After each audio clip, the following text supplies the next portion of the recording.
The sensation that something is holding you back rarely announces itself with clarity. It does not arrive as a dramatic crisis or an obvious failure. More often it shows up quietly, in the background of your days, as a subtle tightening in the chest when you think about money, as a hesitation before making decisions, as a constant feeling of effort without the corresponding sense of flow. You may be doing everything you were taught to do, working, trying, hoping, even visualizing. Yet inside there is a persistent impression that abundance keeps a careful distance from you, as if prosperity were observing you from afar, waiting for something to change. What if the obstacle has never been money itself, but the internal posture from which you approach life? Not posture as a motivational concept, but as a deep, embodied attitude toward your own value, your right to receive, and your capacity to sustain more. Money responds less to words and desires, and far more to the silent signals you send through your behavior, your boundaries, your self-respect, and the way you inhabit your own presence. Prosperity senses whether you are grounded or contracted, aligned or fragmented, open or guarded by old fears that were never questioned. Many people believe they are blocked because the universe is testing them, or because circumstances are unfair, or because they lack knowledge. Yet beneath these explanations often lives a quieter truth, an internal agreement with scarcity that has gone unnoticed for years. This agreement shapes how you speak, how you choose, how you tolerate what diminishes you, and how quickly you retreat when growth asks for responsibility. The universe does not argue with these agreements. It reflects them. This is not a conversation about forcing wealth or chasing external validation. It is an invitation to observe, with honesty and compassion, the posture from which you move through the world. When that posture shifts, reality responds without resistance. In this journey, reprogramming is not about becoming someone else. It is about releasing the internal contraction that has kept abundance at arm's length and learning to stand calmly and steadily in a state that can finally receive without fear. There is a moment often overlooked when scarcity stops being a circumstance and quietly becomes a language the body speaks.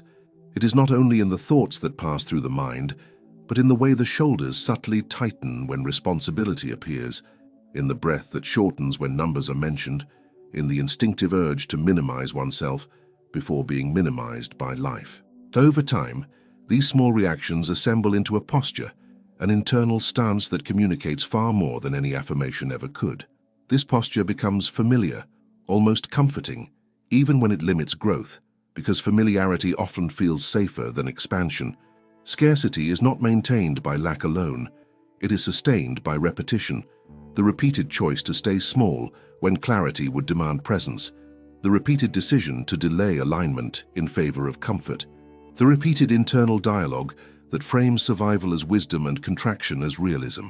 These repetitions shape the nervous system.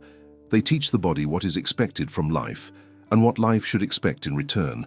When the body learns that contraction is the default, it organizes perception around protection rather than possibility, and the world begins to mirror that orientation with uncanny precision. Prosperity, in contrast, requires a different internal geometry. It asks for a posture that can remain steady when uncertainty appears, one that does not collapse inward at the first sign of discomfort. This steadiness is not arrogance or entitlement. It is an embodied sense of legitimacy, a quiet recognition that one's presence has weight, that one's choices matter, and that receiving is not a transgression, but a natural exchange within the flow of life. When this posture is absent, abundance feels intrusive, almost dangerous, and the system unconsciously finds ways to keep it at bay. Many people believe they fear failure, yet their behavior often reveals a deeper hesitation around success. Success demands visibility, accountability, and the willingness to be seen as capable. It requires the courage to hold more without apologizing for it. When the inner posture has been shaped by years of emotional contraction, success can feel destabilizing. The system, trained in scarcity, interprets expansion as a threat, not because it is harmful, but because it is unfamiliar. In this way, self-sabotage is rarely an act of defiance. It is an act of loyalty to an identity formed under very different conditions. The universe does not punish this loyalty, nor does it reward it. It simply reflects it. Reflection is neutral. When internal posture signals hesitation, the outer world responds with delays. When posture communicates self-doubt, opportunities appear fragile or conditional. When posture conveys readiness without force, reality responds with a quiet coherence that feels almost effortless. This is not mysticism detached from experience. It is the natural result of alignment between internal state and external action. Within this dynamic, reprogramming is often misunderstood.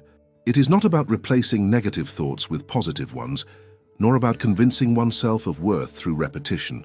True reprogramming occurs when the body learns a new reference point, when it experiences safety in expansion, when it discovers that standing firm does not lead to punishment, and that receiving does not require justification.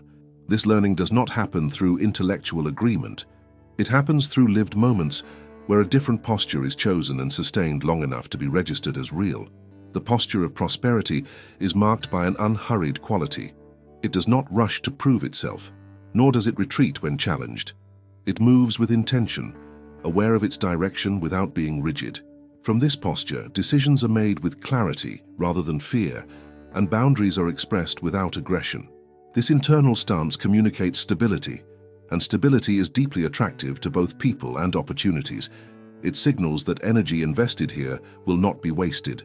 Scarcity, on the other hand, often carries a frantic undertone, a sense that time is running out, that one must grasp quickly or lose everything. This urgency narrows perception and fragments attention. It leads to choices that prioritize immediate relief over long-term coherence. Over time, this pattern reinforces the very conditions it seeks to escape. The posture tightens further, and the cycle continues, not because it is inevitable, but because it has become automatic. Breaking this cycle does not require dramatic transformation. It begins with awareness of the posture itself, the way one enters conversations, the way one responds to silence, the way one interprets uncertainty. Each of these moments offers a choice between contraction and presence.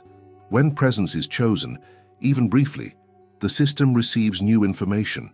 It learns that openness does not always lead to loss, and that steadiness can coexist with vulnerability. As this learning accumulates, the internal posture begins to shift. The body relaxes into a more upright orientation, both literally and symbolically. Breath deepens, attention steadies, choices become less reactive. In this state, prosperity no longer feels like something to chase or defend. It becomes something to participate in, a natural extension of alignment rather than a reward for effort. This chapter is not about effort in the traditional sense. It is about recognizing the quiet agreements that have shaped your relationship with abundance and allowing them to dissolve without resistance. When posture changes, reality follows, not because it must, but because it can finally meet you where you are standing. At some point, scarcity stops feeling like pressure and starts feeling like silence. Not the peaceful kind, but a heavy quiet, where inspiration no longer arrives easily and motivation feels borrowed rather than natural. Life continues moving, yet internally there is a sense of standing still, as if momentum belongs to others. This silence often confuses people. They assume they are disconnected from the universe, that the flow has been interrupted, or that something external has gone wrong. Yet more often, this silence is the result of an inner posture that has learned to withdraw instead of engage. Withdrawal can look responsible on the surface. It can resemble caution, humility, or patience, but underneath, it often carries a subtle message to life. I am not fully available. Availability is not about being busy or productive. It is about being energetically present. When presence is fragmented by doubt, guilt, or unspoken fear, the signal sent outward becomes unclear. Opportunities hesitate, connections weaken. Prosperity, which depends on clarity and continuity, slows its approach. This is where the idea of quantum reprogramming takes on a grounded meaning. It is not about manipulating invisible forces. It is about restoring coherence between what is felt internally and what is expressed externally. When these two are misaligned, energy leaks. The body senses contradiction and responds by conserving rather than expanding. Over time, this conservation becomes a default state, and scarcity begins to feel inevitable rather than conditional. Many people attempt to resolve this by changing circumstances, new jobs, new projects, new strategies. While these shifts can help, They rarely last when the internal posture remains unchanged. The same patterns resurface in new forms. The same hesitation appears in different environments. This repetition is not failure, it is information. It points back to the posture that has been carrying unexamined beliefs about safety, worth, and visibility. Prosperity requires a posture that can tolerate openness to uncertainty, to responsibility, to being seen without armor. This tolerance is not learned through theory. It develops through moments of internal honesty, when one recognizes how often contraction has been mistaken for protection. Protection, when overused, isolates. It narrows experience until life feels distant and transactional. In this state, even abundance can feel empty, because it arrives without connection. The universe responds differently to openness. When internal posture relaxes into presence, reality reflects with responsiveness. Timing feels more fluid, conversations deepen, resources appear through relationships rather than struggle. This does not mean life becomes effortless, it means effort becomes meaningful. Energy invested begins to circulate rather than dissipate. A common misunderstanding is the belief that one must feel confident before adopting a posture of prosperity. In truth, posture often precedes confidence. The body can choose steadiness even when the mind is uncertain. This choice sends a new signal through the nervous system, teaching it that stability is possible without complete certainty. Over time, confidence grows organically from repeated experiences of grounded presence. Scarcity thrives on anticipation of loss. Prosperity grows from trust in continuity. Trust here is not blind faith. It is the quiet knowing that life responds to clarity with clarity. When posture communicates respect for one's own energy, the world tends to mirror that respect. Boundaries become easier to hold. Decisions become less reactive. The sense of being carried by life, rather than pushed by it, gradually emerges. This shift often feels subtle at first. There may be no immediate financial breakthrough or dramatic external change. Instead, there is an internal easing, a sense that effort no longer feels desperate, that waiting no longer feels empty.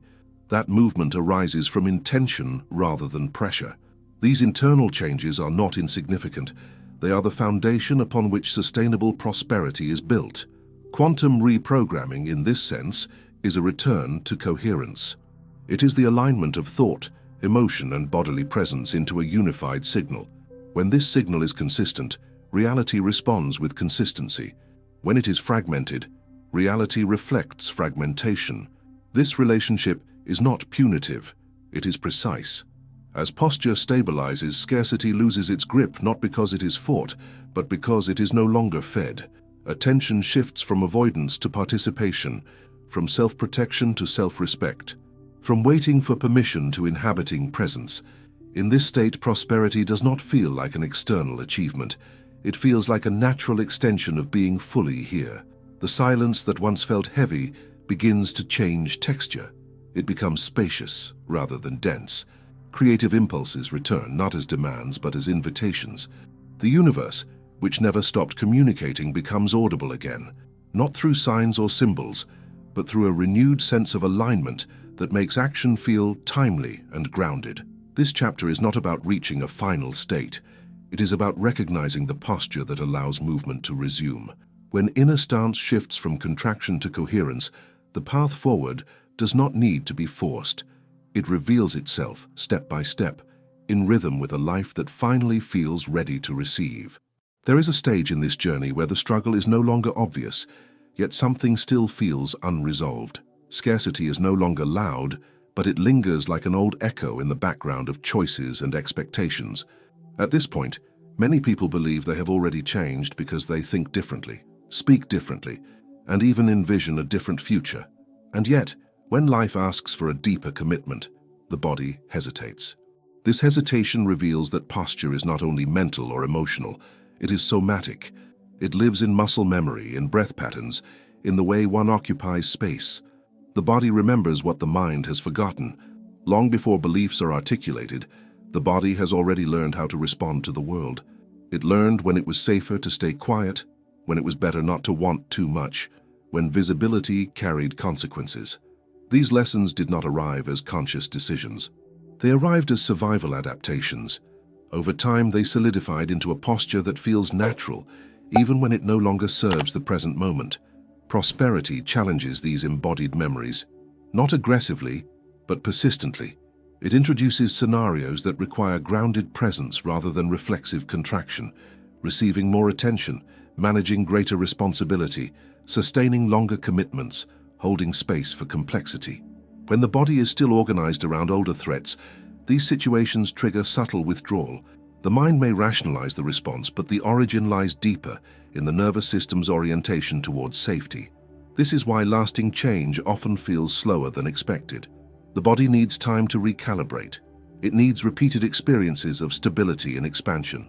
When these experiences are absent, posture reverts automatically, not out of failure, but out of familiarity. Familiarity is powerful. It creates a sense of predictability, and predictability feels safe even when it is limiting. As posture begins to reorganize, an interesting shift occurs. The relationship with effort changes. Effort no longer feels like pushing against resistance, but like engaging with a current. There is still movement, still intention, but less internal friction. This does not happen because circumstances suddenly become ideal, but because the internal stance towards circumstances becomes steadier. The body learns that it can remain present without collapsing or overcompensating. In this state, prosperity stops being associated with tension. It no longer feels like something that must be defended or justified. Instead, it feels like a responsibility to remain aligned. Alignment here is not perfection. It is consistency. A willingness to stay connected to one's center, even when uncertainty appears. This consistency communicates reliability, both inwardly and outwardly. The universe responds to reliability, not as reward, but as resonance. When internal posture is coherent, actions align naturally. Decisions follow a clearer logic. Timing feels less forced. This coherence creates a subtle but powerful momentum. Life begins to meet presence with opportunity, not because opportunity was absent before, but because it can now be recognized and sustained. Scarcity often distorts perception. It narrows focus, amplifies threat, and reduces tolerance for ambiguity. In contrast, a posture rooted in coherence expands perception. It allows complexity without overwhelm. It holds paradox without panic. From this expanded field, prosperity becomes multidimensional. It is not limited to financial gain, but includes time, energy, creativity, and relational depth. These forms of abundance reinforce one another, creating a stable ecosystem rather than a fragile peak. At this stage, the idea of quantum reprogramming reveals its quiet power. It is not about altering reality through force of will. It is about changing the internal conditions that determine how reality is experienced and engaged. When posture shifts, attention shifts. When attention shifts, patterns reorganize. This reorganization is gradual, but it is cumulative. The body begins to trust that expansion does not equal danger. Breath deepens. Movements become less guarded. Presence becomes less performative. These changes may go unnoticed at first, yet they alter the signal sent into the world. Others respond differently. Opportunities arrive with less friction. Challenges feel less personal. The sense of being supported by life, rather than tested by it, becomes more accessible. Importantly, this posture does not eliminate difficulty. It changes how difficulty is held. Instead of triggering collapse or aggression, challenges are met with curiosity and steadiness. This response conserves energy. Energy that was once spent on internal conflict becomes available for creation and contribution.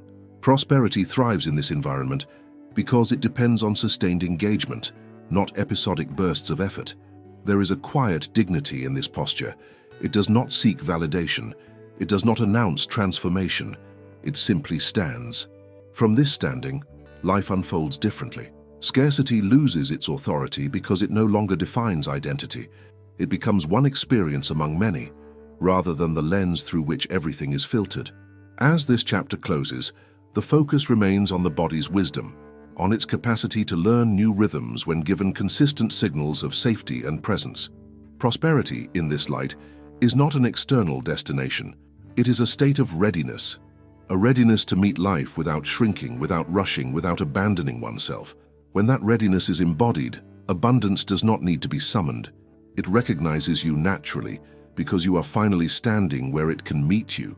As the internal posture stabilizes, something subtle yet unmistakable begins to happen. The constant tension that once framed every decision loosens its grip, and in its place arises a quieter awareness. This awareness does not announce itself with excitement or dramatic certainty. It feels more like a steady ground beneath your feet, a sense that you no longer need to scan the horizon anxiously for what might go wrong. Scarcity, which once dominated attention, starts to fade into the background, not because it has vanished, but because it no longer commands authority over perception. This shift reveals an important truth. Scarcity is not sustained by lack alone, but by identification. When a person identifies with scarcity, it becomes part of their narrative, woven into how they describe themselves and interpret their experiences. Phrases like, "This is just how life is," or "people like me don't get ahead," often sound neutral, even realistic, yet they quietly reinforce an internal posture of limitation. As long as this identification remains unchallenged, the body continues to organize itself around defense rather than expression. When identification begins to loosen, posture follows. The body occupies space differently. There is less urgency to justify choices, less need to compare trajectories, less pressure to prove worth through constant motion. This does not lead to passivity. On the contrary, action becomes more deliberate. Energy that was once scattered across worry and anticipation is gathered into focus. Prosperity responds to this focus because it thrives where attention is clear and sustained. At this stage, many notice a change in how time is experienced. Scarcity compresses time, creating a sense that there is never enough of it. Prosperity, rooted in presence, expands time. Moments feel fuller, less rushed. Decisions are made with consideration rather than impulse. This altered relationship with time is not incidental. It reflects a nervous system that is no longer operating in survival mode. When urgency diminishes, creativity has room to emerge. Creativity is a crucial element often overlooked in discussions of abundance. Prosperity is not merely the accumulation of resources. It is the capacity to generate value, meaning, and connection.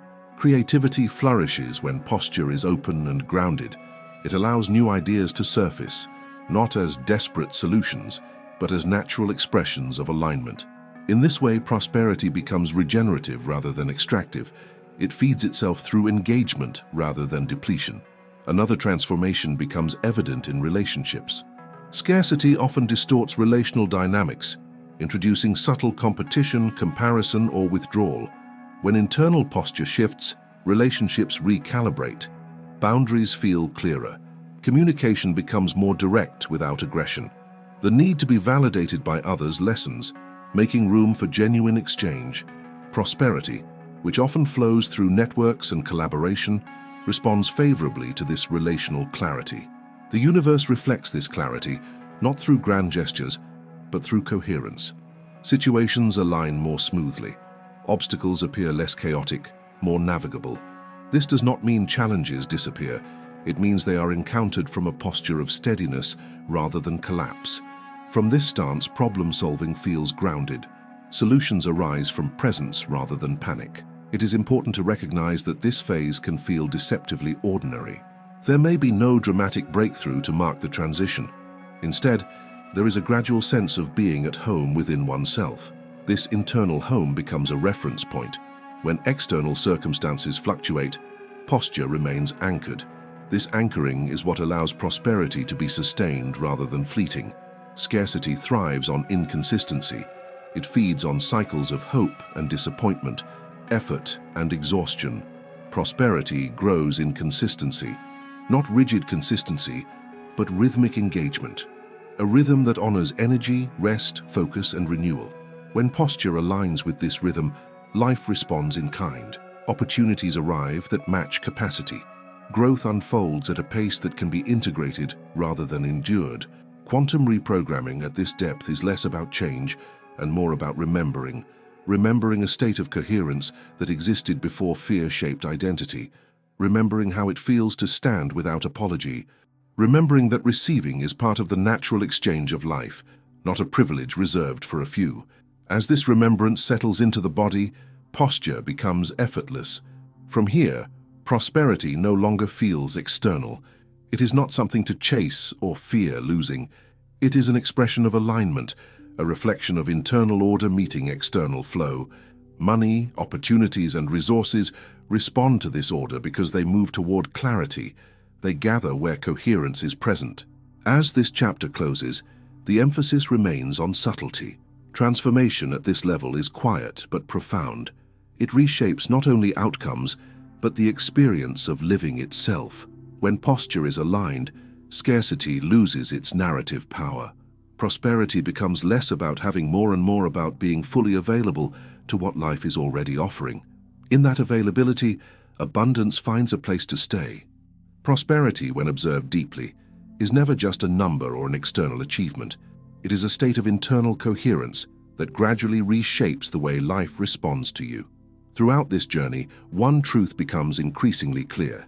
Money does not move toward effort alone, nor does abundance respond to desire spoken without embodiment. What truly shifts reality is posture, the silent stance from which you think, feel, decide, and exist. When that posture is shaped by contraction, fear, or unexamined loyalty to scarcity, life mirrors limitation with precision. When posture stabilizes into presence, dignity, and coherence, life responds with flow. This transformation is not dramatic in the way stories often promise. It is quiet, layered, and deeply human. It happens when the nervous system learns that expansion is not a threat, when the body stops bracing against the future, and when attention no longer fragments itself in anticipation of loss. Prosperity begins to feel natural at that point, not because everything becomes easy, but because effort is no longer wasted on internal conflict. Energy that was once consumed by self-protection becomes available for creation, connection, and contribution. Scarcity loses its grip when it is no longer part of identity. It becomes an experience rather than a definition. In this space, money is no longer chased or feared. It becomes a participant in a larger rhythm, responding to clarity, consistency, and alignment. Opportunities arrive not as miracles, but as logical extensions of a posture that can finally receive without shrinking. What remains above all is a sense of inner steadiness, a feeling of standing in your life rather than hovering on its edge. From this stance, prosperity is sustainable because it is rooted in self-respect, presence, and coherence. When posture changes, reality does not resist, it adjusts. Before you move on, take a moment to reflect on this question. If money truly feels your posture, what is your inner stance communicating right now, even when no one is watching? If this reflection resonated with you, subscribe to the channel to continue this journey of alignment, prosperity, and conscious transformation. More insights are waiting for you. Stay with us and continue watching on the final screen, where the next part of this path unfolds.